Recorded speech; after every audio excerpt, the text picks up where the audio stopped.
Welcome to another episode of Father Sunny Interviews. Hapipadi here at YouTube. And I want to say thank you today for the opportunity to interview the Missionary Sisters of the Holy Family. Say hello, sisters. Hi. Hello. Hello.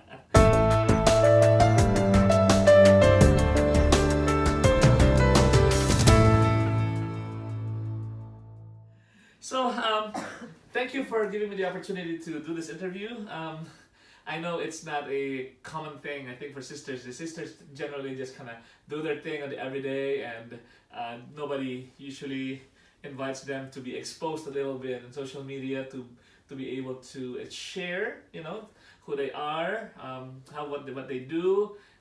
So this is truly for me a very solemn and very holy and very special moment to be able to share the life of the Holy Family Sisters to the world out there, especially to our Catholic brothers and sisters who I believe need to know more really about the life of our religious communities. And so we are happy here in Kankakee, Illinois, at the parish of St. John Paul II, to be blessed with the presence of the Holy Family Sisters, the Missionary Sisters of the Holy Family here in Kankakee. So these are our sisters here, but they are also missionaries in the sense that they were not born here. They were called to Kankakee to serve the people of God here in this part of the world. And just like myself, we are all called in a special way to serve the people of God to wherever we are called to be planted. So again, welcome, and I know it can seem weird that I'm asking you questions, but this is really for the people out there who need to know more about what's going on with you guys, with you late sisters. Okay. The first question I ask would be this: in your mission as a missionary sister of the Holy Family, what is the charism of the community, and can you tell people what charism is? What is a charism, and what is the charism of your congregation? I think charism is a goal of particular community. So each one of the groups of sisters, congregations, have own part to serve in a church, like puzzles, different congregations doing different jobs, and all of us together serving the same God. And our charism is unity of Christians. But what does it mean? That our foundress, Mother Boleslawa, she was praying, and when she was praying and establishing our congregation, this was her inside thought, that this is what Jesus prayed for and asked for her, to establish congregation that it will be giving life and working toward unity of people who are so divided in the world. Mm-hmm. Especially Christians who are going apart and dividing in different groups. But this unity is understood also like unity in a church, in families, in our life, unity with God's will of our life. Very good. Thank you, sister. It's now 2019, and your community has been in existence for how long now? We were established in 1905. 1905? 1905, yes. Okay, so you have been you've been serving the Catholic Church for over 100 years. Yes. Wow, that's very special. Just for everybody's purposes today, can you all introduce yourselves, and how many years have you been in the convent since you entered the convent? I am Sister Krystyna Kosakowska, and I entered convent in 1984, which make me 35 years being in the religious life. And I am so grateful to God and very happy to serve Him and look forward for many more, if He wills. So 35 years for you, sister, since you came in. Yes. And you were in what part of the world? What part of Poland? I am from Łomża, that's like Eastern part of Poland. Okay. Yes. Well, thank you. And sister, you're not from Poland? No. That was clear. Sister, introduce yourself. Madam. Okay, my name is Sister Evangeline Kaweria Kiambati. I'm from Kenya, Eastern Kenya. I entered in the congregation in 2000, the year of Millennium. millennium. I Millennium. entered in the year 2000. And I'm very happy and I'm grateful to God for this vocation. I love it. And I'm happy. Thank you. What part of Kenya are you from? Eastern part of Kenya, that is from Meru. Meru. So that's the eastern part of Kenya also. Yeah. Okay. Sister. Well, my name is Sister Teresa Lawika. I entered convent in 1968, which is 51 years ago. Well, I am senior in this group right now.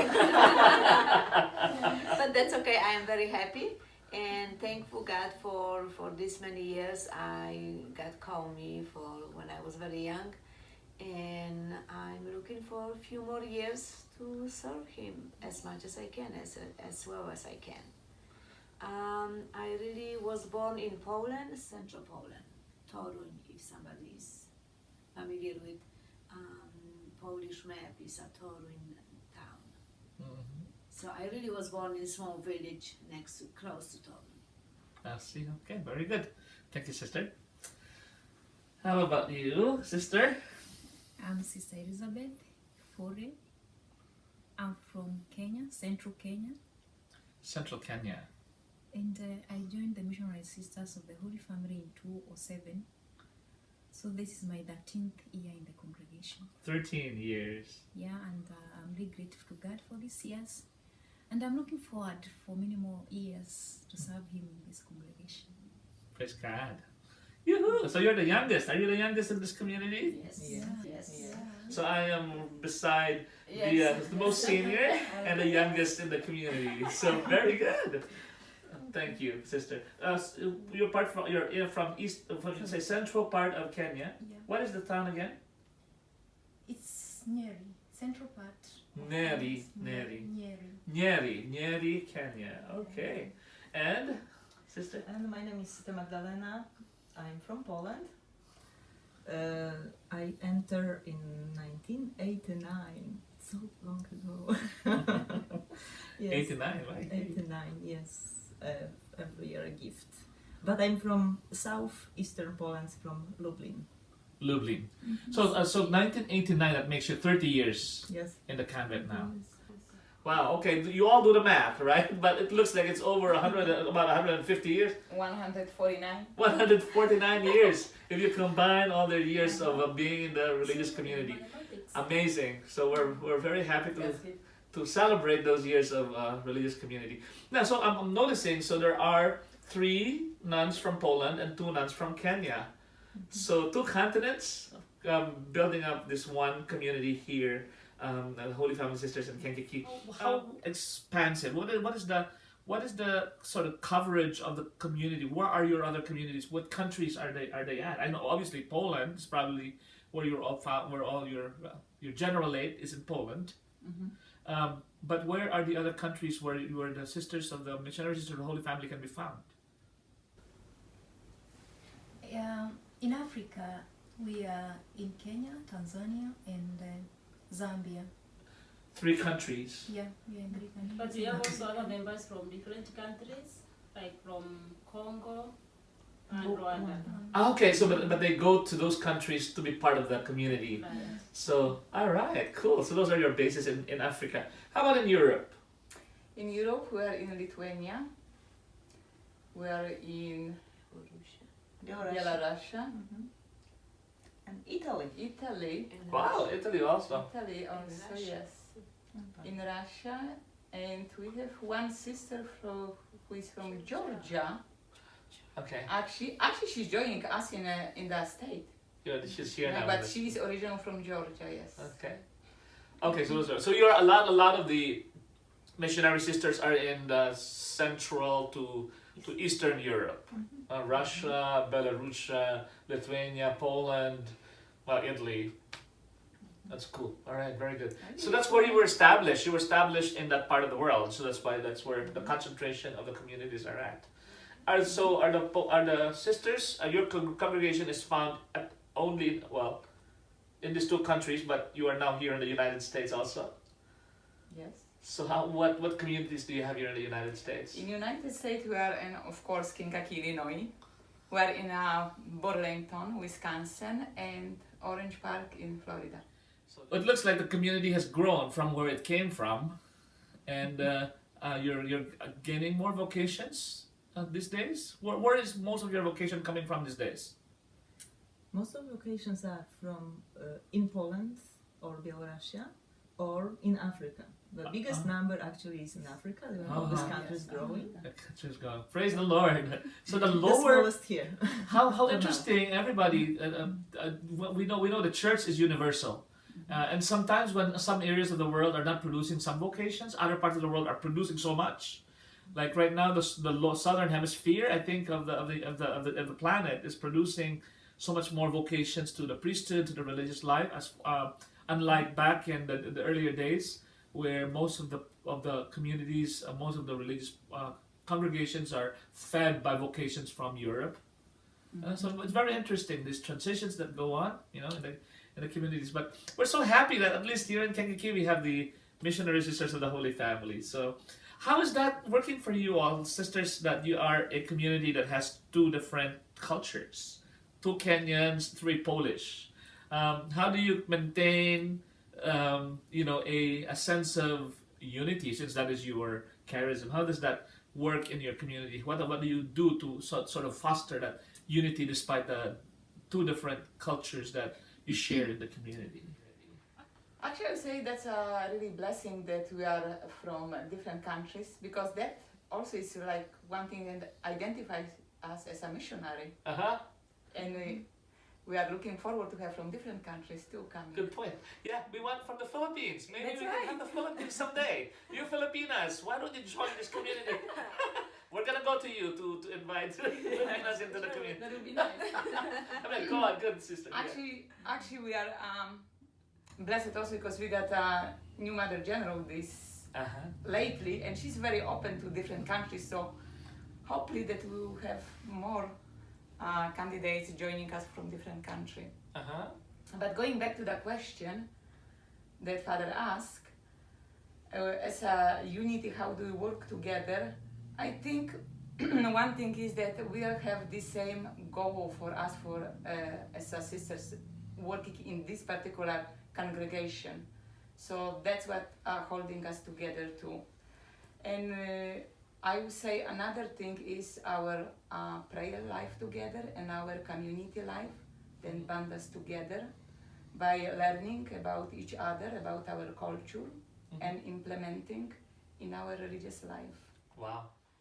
So that is how you become holy. You become holy by working on the common goals that you have as nuns, as sisters, in order to avoid the possible maybe friction or tension that can happen from just the differences in culture.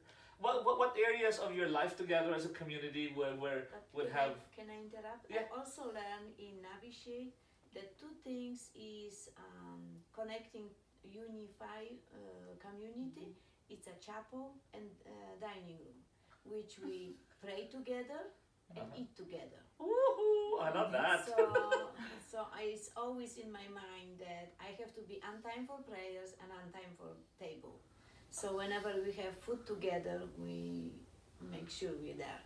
Just like a family that prays together and eats together, Stay stay together.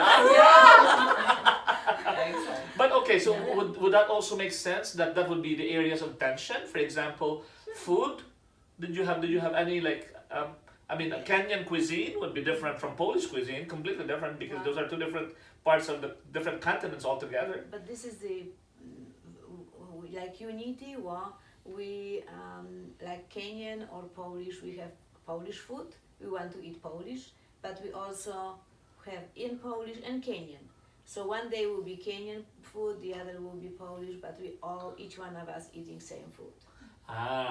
So you take turns. We always say whatever is on the table, whoever turn is cook, we eat whatever is on the table. Actually, this also is uniting us because each sister cooks, and the sister cooks what she wants to cook, and then we have to be there on the table and we eat what is there, all of us. So we don't say this is Kenyan food, this is Polish food. No, whatever is there on the table is what you are going to share.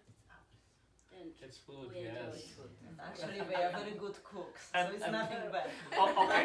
I'm sorry to say this, but actually the truth of the matter is I am a witness of how good they all are in cooking. Every single one of them can come up with really amazing food. So I mean I'm eating so much.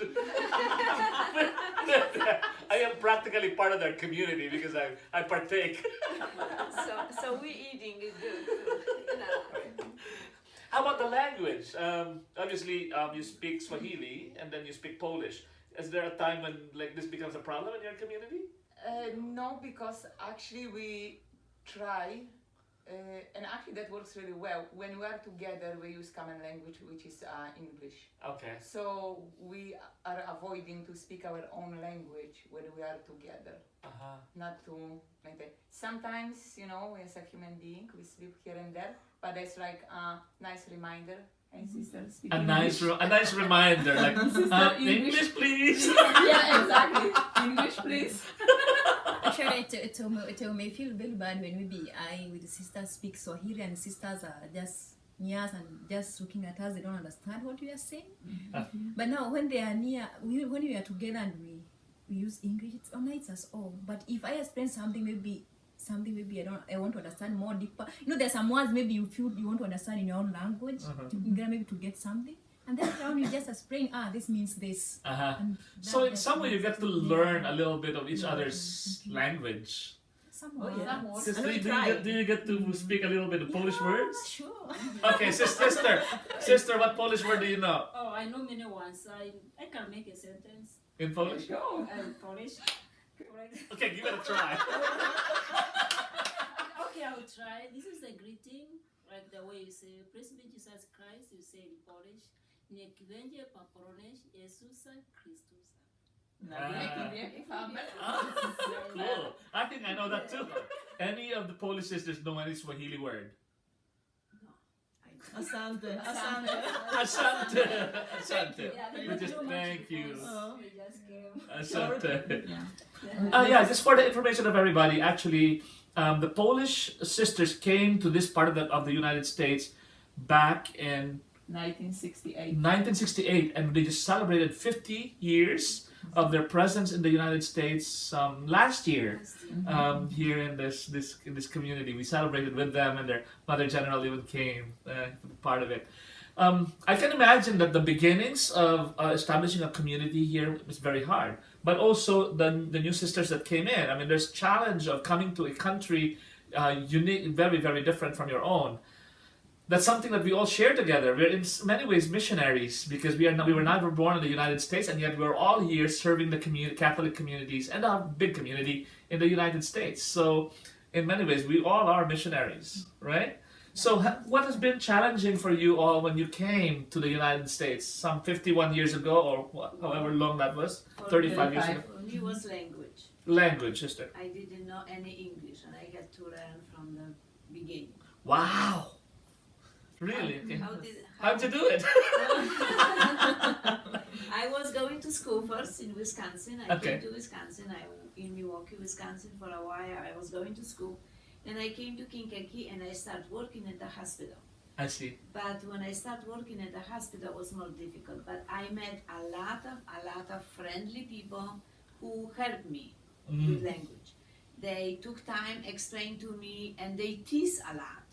So whenever they tease a lot, doesn't mean they laugh at me. They laugh with me. So whenever they laugh with me about word I said wrong, so I remember immediately. I still remember noodle and needle. Noodle and needle, two different words. Needle. I had to think very hard what is what. May I have a needle in the hospital? And one time I was telling about needle and I was saying noodle. One of the nurses just smiled and she apologized me so many times, but I remember since then. So the joking, laughing helps much easier to learn for me. So. Hey, that's something we all have to learn. We all have to really emphasize that, you know, when people are coming to your own country for the first time, or when a stranger comes to you, I think it does help a lot for their transition when they are welcomed, with kindness, with open arms, with good attitude, with humor. I think that's something to learn, from everybody. I think sometimes people get so stuck up about, oh, you don't speak our language, you should go back to your own country or something like that. That's not a good attitude. I think that's what we learn from this, sister, right? So we have Sister Teresa, who appreciated the welcoming and the friendly and the kind spirit of the people that helped her in their challenges of language when she first showed up here. Anybody else has any language issue? Well, God gave me a lot of gifts and I'm so grateful, but one of them was not language for sure.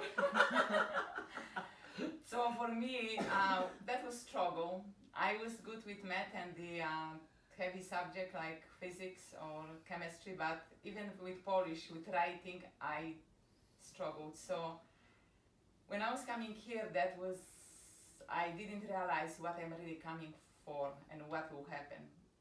So when I got to find out that I have to learn English, I can say God has humorous. In general, I didn't like to learn at all. I like to do things, but not to study. So God was putting me not just to study, but to study in different language. And another thing, He put me also in the profession that would be the last on my list to be a nurse. I'm working as a nurse in the hospital because my dream was to be a math teacher. Of course, that didn't happen. And I am so grateful to God now that didn't happen. Because if I will pursue my own will, I will be miserable. But now I'm very happy with what I accomplished thanks to God's will and good people to support me, very nice and supportive people. So, and I am so grateful, and what I can say, don't give up. If I did it, you can do it. Very nice, very nice. How about here? Yes, so language, sure.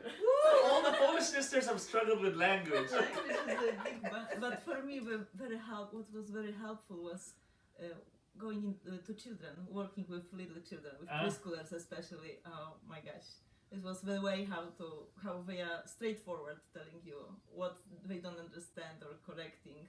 It was really nice, and so this is language part. But the other thing is that God changed my plan for life because I really dream about going to the mission to Africa, from Poland to Africa, and all these countries in Africa was in my dream. And God changed these plans and me to America. But right now, African sisters are here, so we are working together. And I'm happy. And God always has some plan above our. So this is what I learned. Awesome. So Africa came to you. Yeah. And we are together even for more. I think it's funny because that was in my dream too, to go to Africa. Wow. Okay, well, you know what? I have personally, coming from the Philippines, I know Poland is also cold and frigid in the winter months, so I don't know that you had any adjustments in winter. Not in winter, just humid in summer. Just the humid of summer. I don't worry about humid summer because I come from the Philippines and it's humid every day in the Philippines. Yeah. So coming in here, I had issues with how cold and frigid Chicagoland area can be. That was my struggle. Did you have that from being? Hey, yeah. By the way, she's fresh. She's fresh from Kenya. She arrived last year. November last year, just into the winter months. So, how had you adjusted? Are you adjusting? Yeah, I'm really adjusting to this.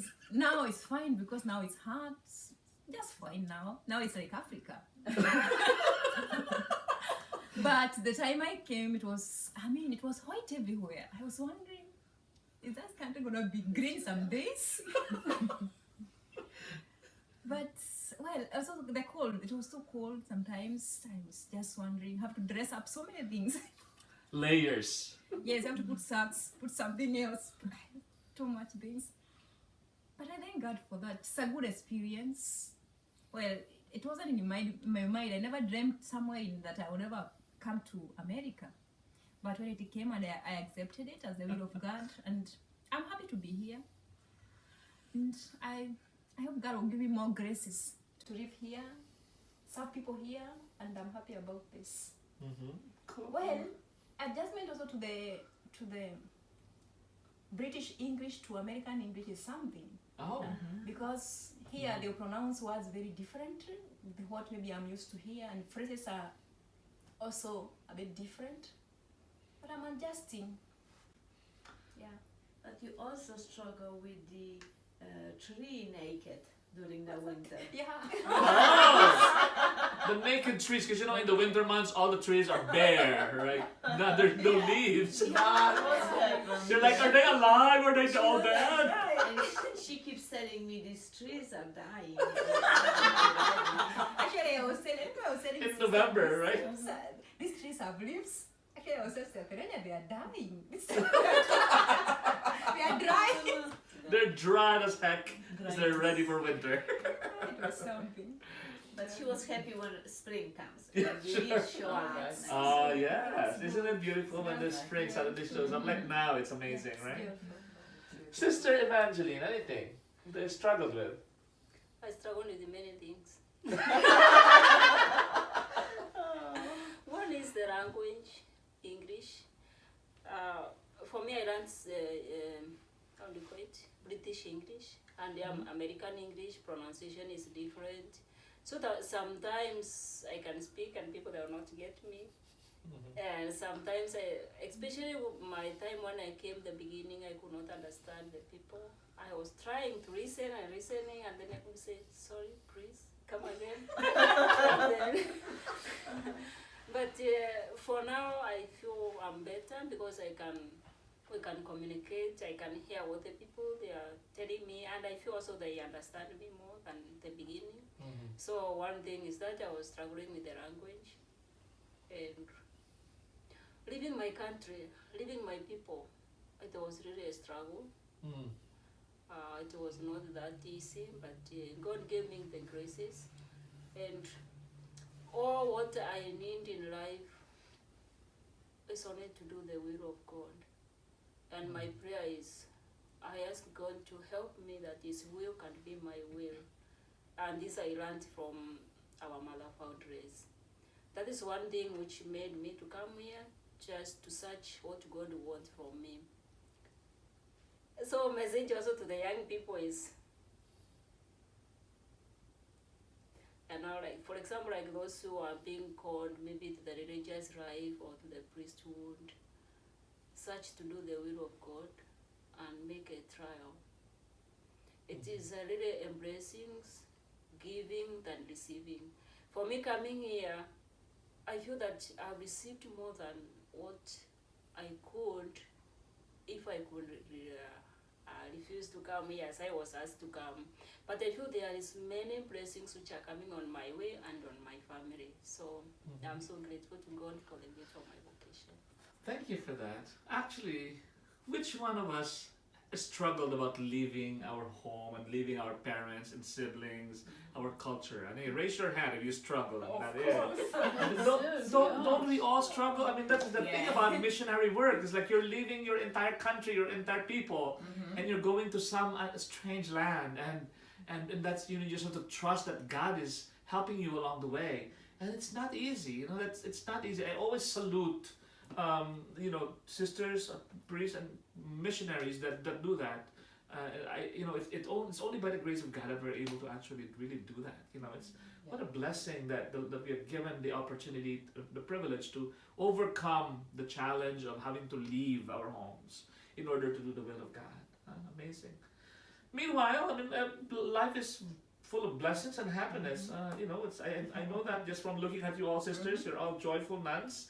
Joyful sisters, yeah.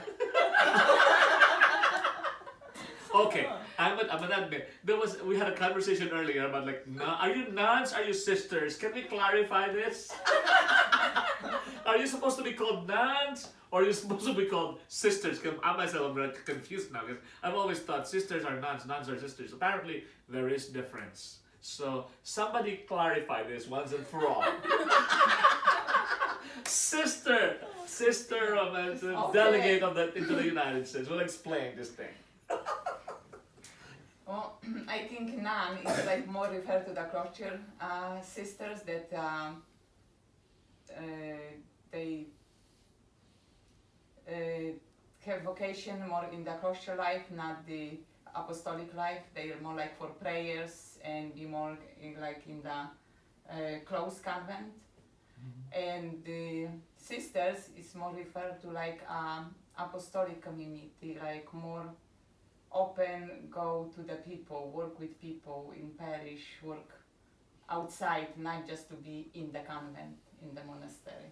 I think that's the basic difference. The basic difference. Okay, so you would all prefer to be called sisters then, right? In that regard. Yes. Yes. Sisters. They're called missionary sisters, everybody, all right? That's the reason we call Missionary Sisters of the Holy Family, not missionary nuns of the Holy Family. Actually, how beautiful is that? Because, you know, when you see, I love the fact that our missionary sisters here of the Holy Family actually have their habits. There are some religious communities that have let go of habits, and I love that the missionary sisters have their habits and they have a uniform habit. They have uniform habits. There are some other religious communities where they all are nuns and they all look different because they don't have a common uniform.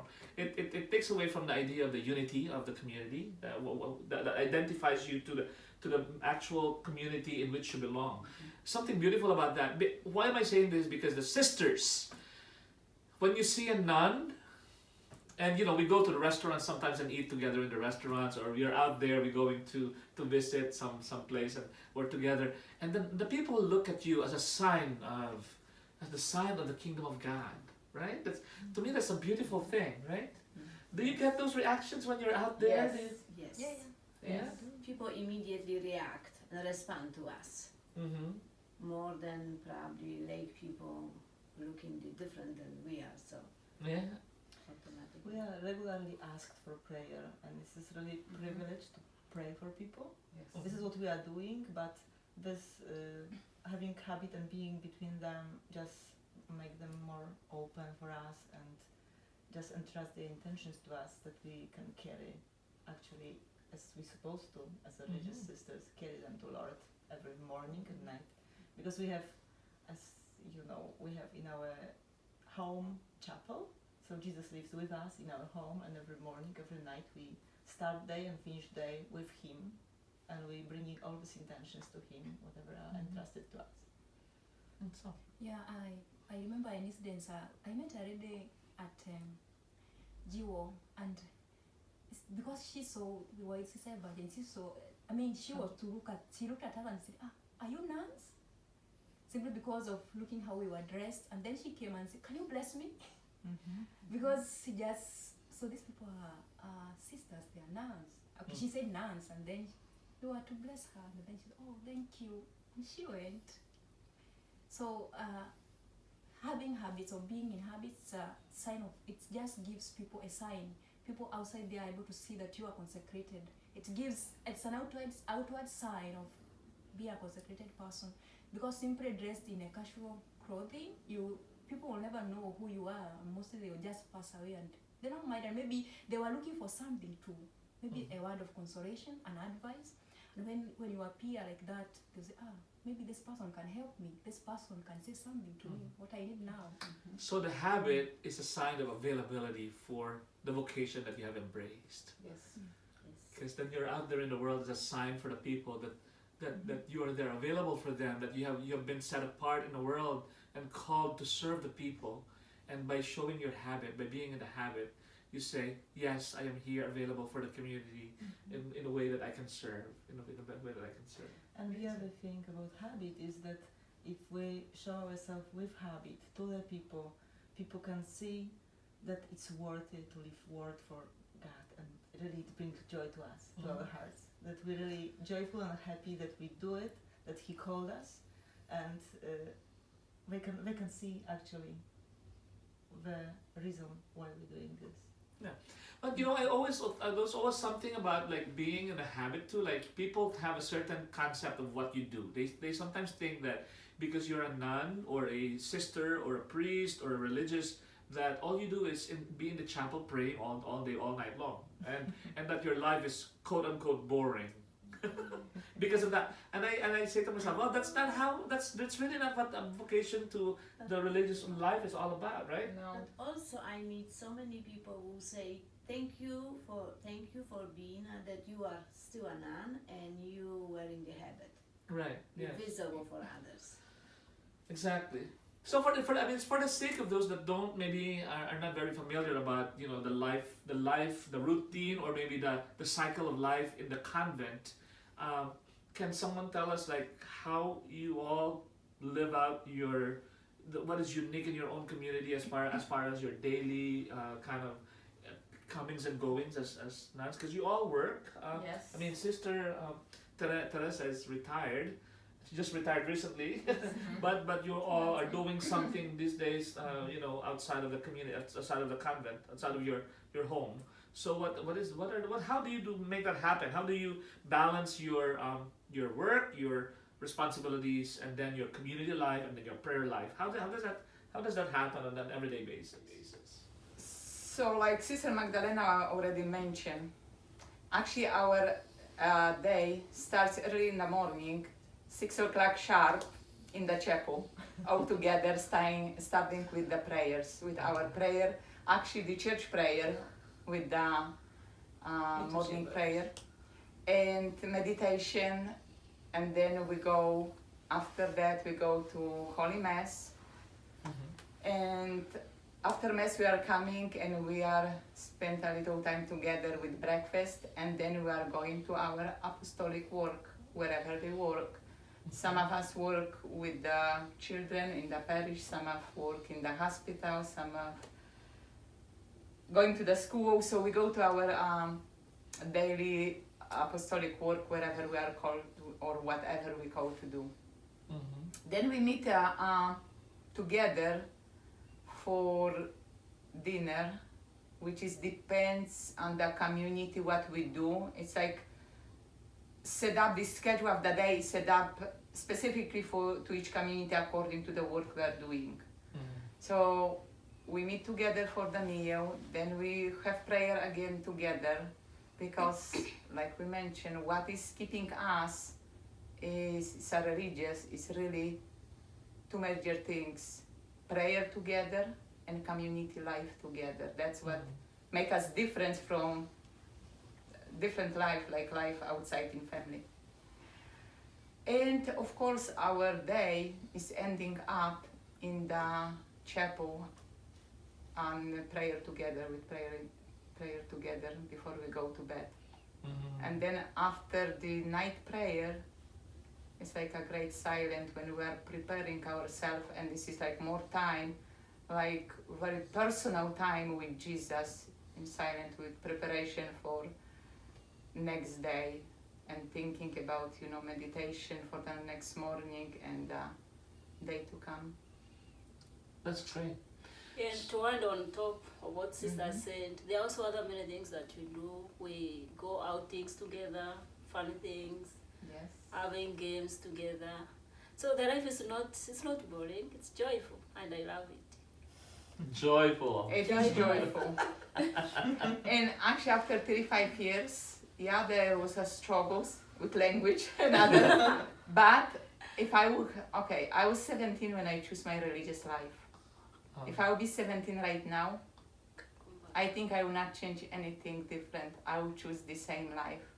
Wow. It's really a great gift from God that, it's like I really cherish that life, and I will never choose any other from what I experienced. That's beautiful. Yes. So be courageous. If God is calling you, you feel something in your heart, be open, and He will take care of the rest of you. Of course, you need to work with Him. Don't just put everything on God. No, you need to work together. You need to work like everything depends on you, on one hand, and on the other hand, you have to have feeling like nothing can be done without His grace and His work with you. So you need to work together, Awesome. and you'll be happy and successful in your life. Also, the religious life, I can't say it's a boring life. For the many years I've lived, 13 many years, I feel it's really a fulfilling life for myself. And if there could be a phrase to say, if I die today and resurrect, I could choose to be a religious sister. So it's really a fulfilling life, and it's not a boring life. As the way sisters have explained, it's a life that is really enriching. Many activities together, also living as a community brings fulfillment. And as we said before, sister said before, you have common goal. So this brings us together, and it's a fulfilling life, very happy and joyous life. Yeah, that's great. So come and live with us. That was a plug. That's Sister Magdalena. Sister Magdalena has been working actually primarily as in the name of your community, the name of the congregation. She's been doing a lot of vocation work, working with the youth, working with the young. Sister Magdalena, what do you usually tell the young people out there, particularly with ladies, about like when they tell you that they're discerning, they feel called? What is your usual advice to our young people out there who are discerning this? You can see everybody has this spirit of sharing our life with others. It's not only me. It's beautiful. But there are so many young people like you who are looking for sense of life and praying. Just go deep in prayer. Spend time with Jesus. Listen to Him. And if you feel this stir in your heart that you would love to give your life completely to Him, just make your life His and work in His name. Just make first step. Just come, join, talk to somebody, talk to sisters. You can write to us. You can write email, you can call us, you can come visit us if you are from area. If not, write an email. We will be happy to answer any of our questions. But first of all, be courageous. Just make a step forward and see if it's really what God wants you to go. And He will give you peace when you will be stepping forward. He will lead you. You know, it's a gift, a blessing to be a nun, to be a religious sister.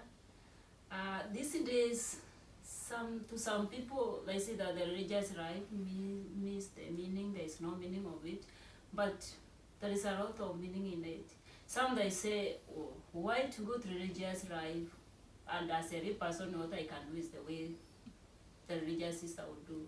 But it's something more beyond that.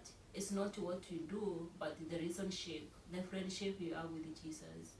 To live more closer to Jesus. I don't mean that you don't live more closer to Jesus, but in a special way. And for example, for me, what more attracted me and made me to join the religious life, I was seeking on how I can be more closer to Jesus, and more especially how I can be visiting Jesus in the Blessed Sacrament as often as I can. And that was my dream, and it came true. And I felt that it's only by if I join the congregation, then I'll be able even to sleep in the same house where there is a tabernacle, and in that way I can visit Jesus any time. What I want to say is, yes, as a lay person, you can do what the religious sister is doing, but it's going beyond that, because it's a gift to consecrate yourself to the service, to God, and to His will, that He can use you as His instrument the way He wants. So on what sister said, I think so being a religious person does not necessarily mean what you do or the service you give, but also that relationship you form with the Lord is very important. So it doesn't matter that what I can do, another person else can do also, and maybe better than me, but that relationship I create with the Lord is what matters, and is very important. Because we are not human doing, but human beings. Yeah, sure. We're not human doing, we are human being. Well, what a beautiful thing to be able to share this to the people out there that are maybe curious about, the religious community and what the sisters are all about. So maybe next time you see a religious sister, in the street or in the workplace or maybe in a restaurant or anywhere out there in the community, maybe it's a good thing to be able to just even say thank you to them for responding to the call of God to dedicate their lives to the spirit of generosity, of charity, of poverty, of chastity, and total dedication to the work of salvation in our own time. So I want to, on behalf of the church, in fact, on behalf of our parish here at St. John Paul II Parish in Kankakee, I want to express my gratitude to all of you in every aspect of your religious life that you share with our community here. Maybe final words to the people out there. Just maybe what do you anything you'd like to maybe comment to finally to anybody there. You can tell them about maybe what you've learned from your foundress, Blessed Boleslawa Lament. I think Sister Evangeline kind of alluded to that earlier. You can also just maybe share your most unforgettable experience in the community, or talk a little bit about what are the joyful things that you do together as a community of sisters in the year, or whatever it is that you'd like to share to them that they might not know about. I think personally what inspires me from our Mother Foundress is a profound faith and perseverance. From the times and things that was like no hope from the human standpoint of being, she always see the hope in Jesus, in God, and in this service. That's why in the very hard time for her, she did found our congregation, and the congregation is expanded, is developing to different countries and so many sisters because of her deep faith and holy life. Mm-hmm. Very good. Thank you, Sister. Sister Evangeline, anything else?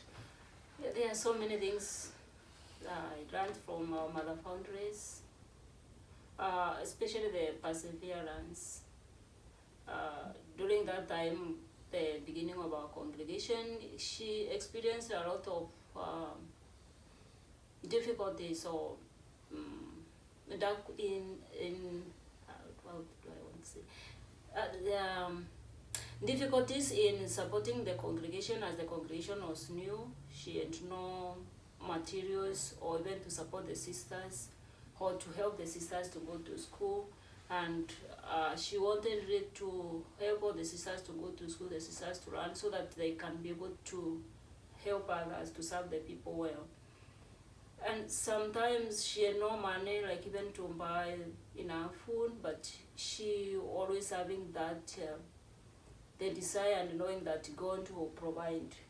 And with that trust in God and trusting in God that God will provide, I believe there is no time, according to the history I learned in the history of the congregation and the teachings I learned in during my formation, there is no time that the sisters they slept without food. There was difficulties to get the food or to educate the sisters, but always God was providing. So I learned that perseverance, that sometimes she could see like there is no hope, but she had that trust that God will provide, and always God was there to provide for the congregation. Mm-hmm. Okay, thank you. So I would like to add that what Sister Evangeline was saying and Sister Christina, Mother Founder was opening so many orphanage for children. At that time was a lot of children without parents, especially due to World War First and Second.